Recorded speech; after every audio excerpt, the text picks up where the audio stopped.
Cubans don't want revenge. They want justice. But be it far from me to speak on behalf of all Cubans. I'm speaking for, well, speaking for myself, yeah, I would like a little bit of revenge on the Castro family. I wish they could feel the collective pain they have brought millions of Cubans for decades. The amount of people they have killed and tortured, people like this political dissident over here that I have drawn in, that's Osvaldo Payá. Well, there's Berta Soler from Las Damas de Blanco. There's Luis Manuel Alcántara up there, who is, I believe, still a political prisoner. An innocent artist, by the way, an innocent artist. Oh, there's Yoani Sanchez, who is managing to exist over there. She's a bona fide journalist. In comparison to the pompous Poindexters like Ryan Grimm, who took a poverty porn trip to Cuba this year, along with Code Pink, I believe, and Hassan Peckerhead. And now they all believe that they know so much more about what Cubans have gone through than Cubans themselves. And well, here he was on Megyn Kelly. People might not even realize this when it comes to like drug interdiction in the Caribbean, or they actually have a good relationship when it comes to migration and deporting Cuban migrants back to Cuba, what have you. But when it comes to kind of the Miami Cuban set, like they want revenge, for the revolution, and they want to take back different pieces of property that were expropriated, 60, 70 years ago.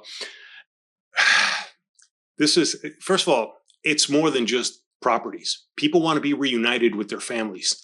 People don't want to be spending $10 for every $100 that they send over to their families over there, which, by the way, the Castro regime intercepts.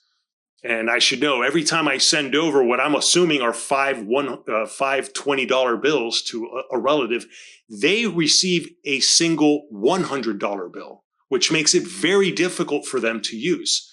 Once they break that, they don't always get the most convenient change. See, this is what the Ryan Grimms and many other people who have legitimized that murderous tyranny don't seem to get, is even when they do go to Cuba and they get to saunter around and they get to be shown like basically poverty porn while they have their regime minders around them, making sure that they report back what the Castro regime wants them to report back. And by the way, I don't want to judge Ryan too harshly. I don't know what his own family has gone through.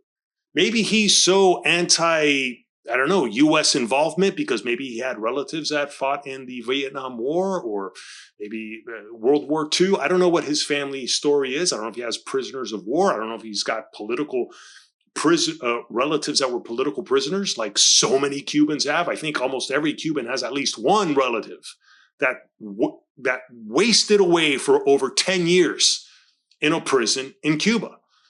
And by the way, people who are not criminals, people who were not caught stealing anything even, just people who were even, like with the one relative that I'm thinking of right now, just who worked for the government, but somehow, some way, because this guy got in touch with a relative of his in the United States, his own sister.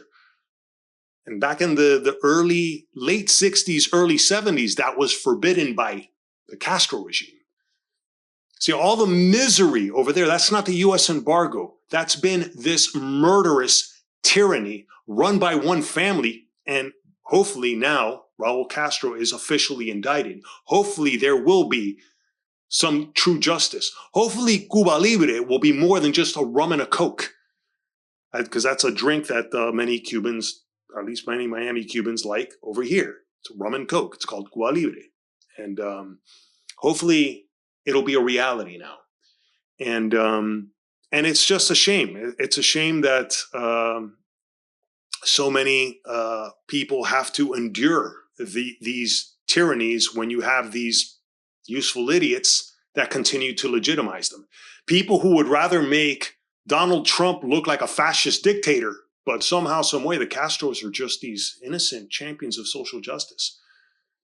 Let alone the IRGC. I mean, it's amazing the amount of people, and I've seen it in, just the way it's being reported in the media by PBS, by the way. I remember the other day, PBS actually reported that the Iranian Revolutionary Guard, they want a peace treaty, but Trump just doesn't want that. At least to PBS's credit, they did report on the 30,000 plus Iranians that were slaughtered in a matter of days. At least they reported that, but that was before the United States and Israel did what they had to do to take out that cancer, that human cancer that makes peace impossible. That so many of these, there's just no other word, these pseudo-intellectuals, this intelligentsia that does not seem to grasp who the real monsters and tyrants are. Who are the people that really drive the injustice throughout the world? People who make imperialism it seem like child's play. It's a shame. I can only hope that, first of all, this video makes sense for anybody who bothered watching it all the way up to this point. Don't want to be too angry, but it's infuriating. It's infuriating to watch it. And yet, I know Cubans are clearly not the only victims of human history. It's something I've already known for quite some time. This whole sense of this experience of being lectured by people who travel to Cuba, and then all of a sudden they come back and they think they're experts on what Cubans have gone through. I'll never forget this one boss of mine, who once he realized that I was from Miami and my family was Cuban, he's like, "Oh, you have no idea," because he had a portrait of Fidel Castro on his wall. Like, I have these portraits of political dissidents and people who've been imprisoned and killed by the Castro regime. Well, this guy actually had Fidel Castro on his wall. And when he saw me staring at that portrait that he had, and I couldn't believe, I was like, "Isn't that?" And by the way, I was so ignorant at that time. I just didn't really know that much about Cuba. Even though my family was from there, because I was sick and tired of hearing my family talk about how everything was so much better in Cuba. I was like, "Isn't that jerk that my family hates?" And he followed my gaze and he was like, "Oh, that's right," because he was British. "Oh, that's right. Your family's from Cuba. Well, you have no idea what this man has done for your country. All the free healthcare and education." And then the lecture. And then that's why I became so informed, And so I've experienced this ever since leaving Miami, because I've never, ever met anyone while I was growing up in Miami who actually admired Fidel Castro. It wasn't until I went to New York City, which I thought was like the truly intellectual Mecca. And I met so many useful idiots in that city. And we're watching them now, like elect Mamdani as mayor, but whatever. The point is, many Cubans have had this experience of being lectured by non-Cubans as to what they've gone through. And that's what fortunately, I was not born and much less raised in that socialist tropical gulag. Whew. Anyway, thank God, not that I believe in one anymore, because it's bullshit too, but I'm not going to get sidetracked with that. The point that I'm trying to make is, as much as I find it bothersome to be lectured by people who are not Cubans and trying to tell us what we have gone through, or my family has gone through, and so many others, Cubans are not the only ones. Now I have a tiny feeling of what Israelis go through when they have to get lectured like this, when they have to be told, that they are the monsters of the Middle East, when they're the ones getting attacked on 6 and 8 fronts, but you have morons like Tucker Carlson who should know better, that keep phrasing it as, "Oh, good, that Israel is waging a 6 and 8 front war." He has to know the misinformation that he's spreading. But I wouldn't doubt, now I'm making this video way too long, but I'm going to put it up, I don't care. I get the feeling that the Tucker Carlsons of the world who think this way about Israel, it's because they're so Christian and, the Jews killed Jesus. Him and Marjorie Taylor Greene and so many others who hate Israel, it's that. And this is why religion rots the brain and poisons everything. I grew up Catholic. I'm as atheist as you can get. And that's one thing that I would like to maybe end this video on. This tirade, this harangue that I'm going off on. Think outside your tribe, which is one of my t-shirts that I'm selling. You can check it out in the links down below.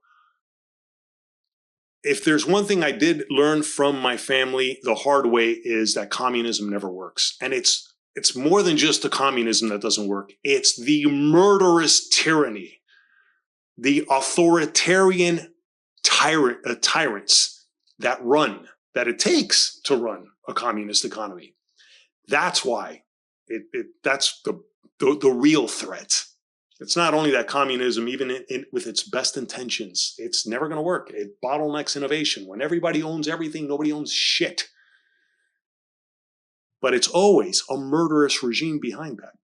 So I learned that from my family, and yet my family's Catholic, and that is, that I could do away with. So you can pick and choose what is true. You can't pick what is true. It's you either understand and you appreciate what's true, and hopefully you can filter out what's bullshit. But you can't pick and choose good and bad ideas, and that's something I wish more people could do. You can be atheist and anti-communist. It's very possible, actually, if you think outside your tribe, like I do. Anywho, I hope this video makes sense. I could edit it, but why? I wanted to speak from the heart, especially after seeing the news today and seeing Maria Elvira Salazar very proudly, and I'm so glad she delivered that news, that message today, that Raul Castro was finally indicted. And let's hope that this really does mean change. And today, I don't want to get relatives in trouble over there.